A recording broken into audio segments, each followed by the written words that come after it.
sprint Sakir sont terminés. Et regardez, c'est encore George Russell qui est premier. Devant, encore une fois, Max Verstappen et Perez, troisième cette fois, le pilote Racing Point.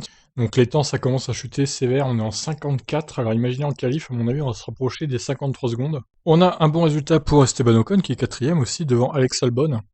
Encore relégué à 2 dixièmes de son équipier, Kvyat 6ème devant Stroll, Ricciardo, Pierre Gasly et Sainz. Bottas c'est quand même très loin de Russell, je sais pas ce qu'il a eu encore cette session-là, Bottas, mais ça va pas du tout. Il est à 6 dixièmes du pilote anglais, c'est pas normal.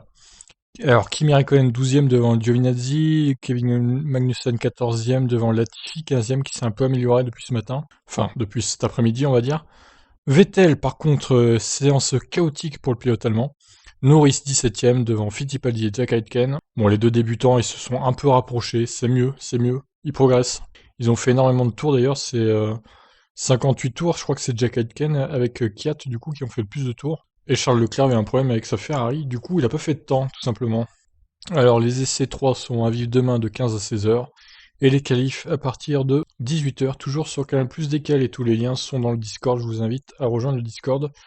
Le lien dans la description. En tout cas, Russell il est en forme, et ça fait plaisir de voir un débutant, chez Mercedes du moins, truster comme ça la feuille des temps. Il a l'air d'être très bon, et j'ai hâte de voir ce que ça va donner au qualif, moi. Je vous laisse réagir, qu'est-ce que vous pensez de ces 2 journées d'essai. Ciao ciao.